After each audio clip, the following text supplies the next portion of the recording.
Bienvenue sur la chaîne Les Célébrités. Aujourd'hui, nous vous embarquons dans une saga épique à travers la vie de Michel Mercier, l'actrice légendaire qui a donné vie à Angélique, marquise des Anges, captivant des générations dans les années 1960.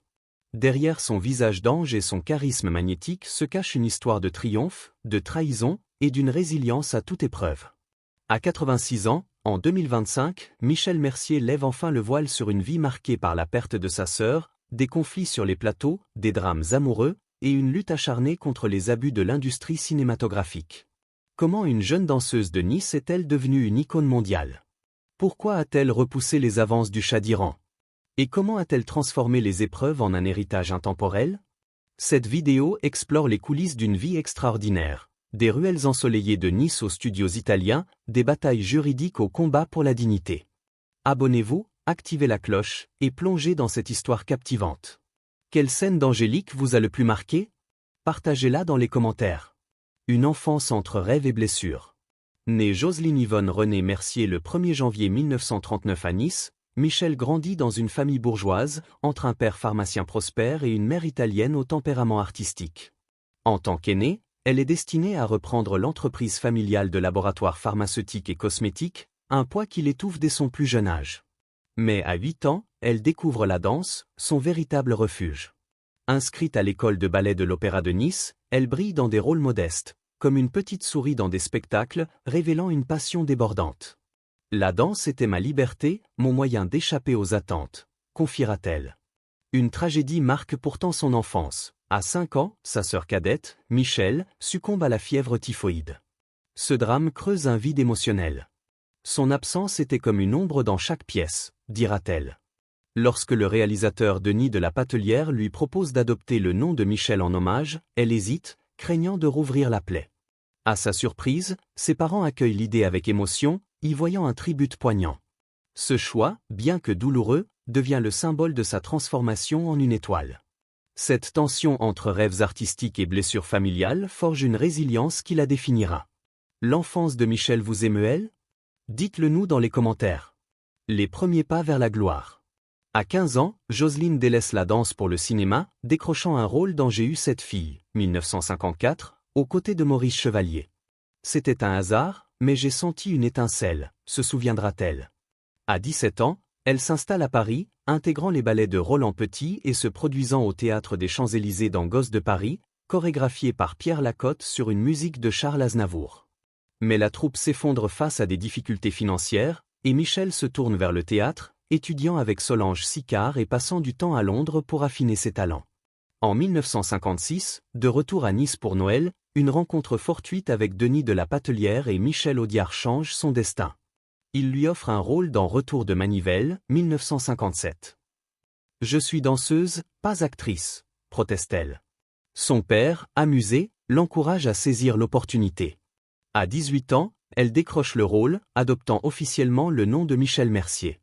Ce premier pas au cinéma, bien que modeste, ouvre la voie à une carrière prometteuse. Les débuts de Michel vous inspirent-ils? Partagez vos pensées. Angélique, une étoile est née. En 1964, après le refus de Brigitte Bardot, Catherine Deneuve et Mireille d'Arc, Michel Mercier est choisi pour incarner Angélique dans Angélique, marquise des Anges. En ouvrant les romans d'Anne et Serge Gollon, j'ai su qu'Angélique était moi, dira-t-elle. Son alchimie avec Robert Hossein, dans le rôle de Geoffrey de Perrac, enflamme l'écran. Les 5 films de la saga de 1964 à 1968 deviennent un phénomène mondial, attirant des millions de spectateurs et faisant de Michel une icône du cinéma français. Mais le tournage est semé d'embûches. Michel fait face à des pressions pour des scènes dénudées. Un producteur m'a poussé à me déshabiller. J'ai menacé d'appeler la police, confiera-t-elle à Télé 7 jours en 2023. Dans la scène emblématique du bain de la nuit de noces, elle utilise du ruban adhésif et un triangle en plastique pour préserver sa pudeur, mais tout se détache dans l'eau. En tant que fille de pharmacien, je pensais maîtriser le ruban adhésif, plaisantera-t-elle. Malgré le succès, son contrat avec UGC ou 50 000 francs par film et des royalties minimes, ne l'enrichit pas. C'était le rôle de ma vie, mais pas une fortune, dira-t-elle. Angélique devient à la fois sa gloire et une cage dorée. Que pensez-vous du rôle d'Angélique dans la carrière de Michel? Dites-le nous. Les coulisses tumultueuses d'Angélique. L'alchimie entre Michel Mercier et Robert Hossein à l'écran cache une réalité conflictuelle. Hossein était égocentrique, ingrat, révélera-t-elle aux Parisiens. Lorsqu'il adapte Angélique pour la scène sans l'inclure, elle apprend la nouvelle par un journal, un affront qui la blesse profondément. À 84 ans, quel manque de courage, dira-t-elle, amère. Ses relations avec Jean Rochefort, qui joue François Desgrais, sont tout aussi tendues. Rochefort qualifie la saga de nanar somptueux et l'accuse d'être insupportable et inculte, racontant une anecdote douteuse sur une danse où elle aurait fait une remarque déplacée. Michel riposte dans France Dimanche en 2009, « Il a perdu la tête. Il m'a traité de harpie. Si je le croise, je lui donne une paire de gifles. » Anne Gollon, co-auteur des romans Angélique, critique les films dans François, 1991, les jugeant misogynes et simplistes pour avoir fusionné les romans et caricaturé son héroïne. Le scénariste Daniel Boulanger rétorque avec mépris, Angélique, c'est une petite prostituée qui séduit tout le monde. Ces tensions poussent Michel à refuser les 6e et 7e volets, exigeant respect et meilleure rémunération. Je voulais être traitée avec dignité, affirmera-t-elle. Les conflits sur le tournage vous surprennent-ils? Partagez votre avis. Une carrière internationale et des espoirs brisés. Dans les années 1960, Michel brille en Italie, collaborant avec des réalisateurs comme Mario Bava, Les Monstres, Luigi Zampa et Dino Risi. Hollywood la courtise, mais elle préfère l'Europe, où elle est une star adulée. Après Angélique, sa carrière vacille. Les amours de Lady Hamilton, 1968, et Macédoine, 1971, qu'elle produit, échouent commercialement. Sa tentative musicale avec La fille qui fait tchic-tchac, 1969, sur une chanson de Serge Gainsbourg, est un fiasco. J'ai tout essayé, mais la chance m'a fui, confiera-t-elle. En 1991, un projet sur Diane de Poitiers s'effondre, mais elle est honorée à Cannes et au Festival de Moscou. Elle revient sporadiquement, jouant dans La Rimbra, 1998, et Vénus et Apollon, 2008. Son amitié avec Jean-Paul Belmondo, pour qui elle cuisine des spaghettis carbonara chaque été, reste un refuge. Le public m'a donné la force de continuer, dira-t-elle en 2020 à France Dimanche. La carrière internationale de Michel vous fascine-t-elle? Dites-le nous. Une vie amoureuse semée d'embûches. La vie personnelle de Michel Mercier est un roman dramatique.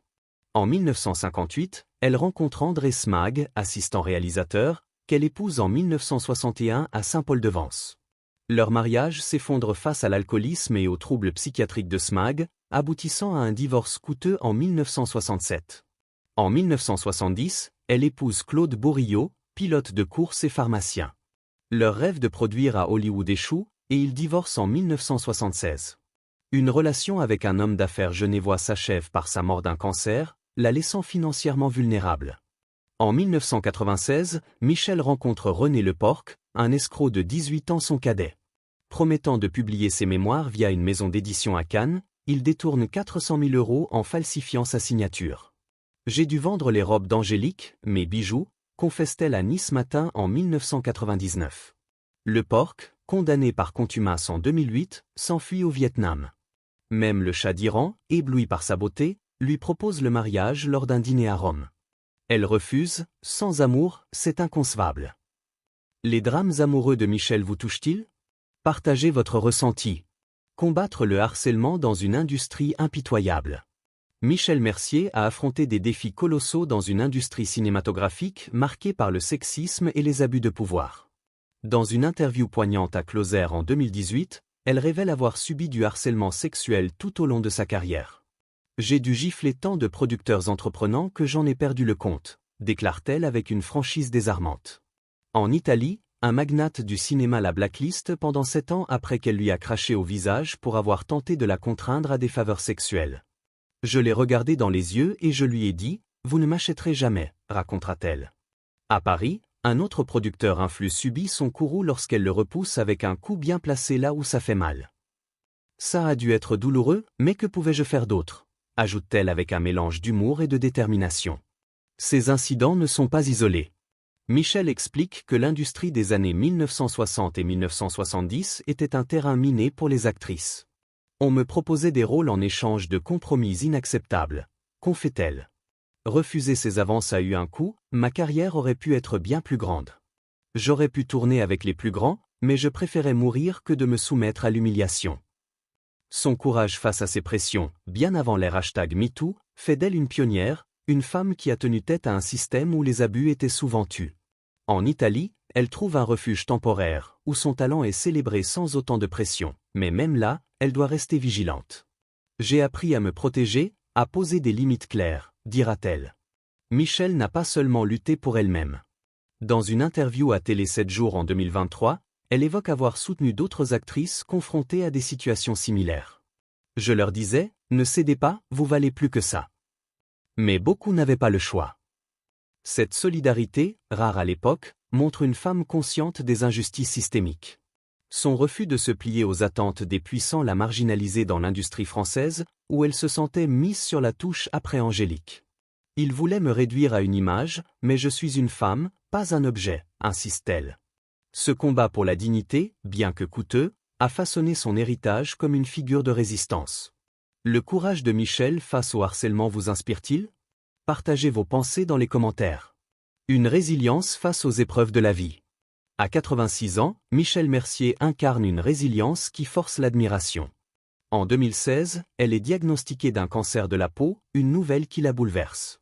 Quand on vous dit cancer, le monde s'arrête, confie-t-elle à France Dimanche. Elle endure des traitements éprouvants, tout en continuant à faire face à des revers physiques. En 2020, une chute à son domicile à Nice entraîne des fractures au visage et à un pied. J'ai cru que c'était la fin, dira-t-elle.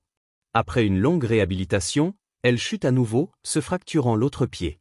C'était un cauchemar, mais heureusement, je n'ai pas 3 pieds, plaisante-t-elle, révélant un humour qui l'a aidée à surmonter les épreuves.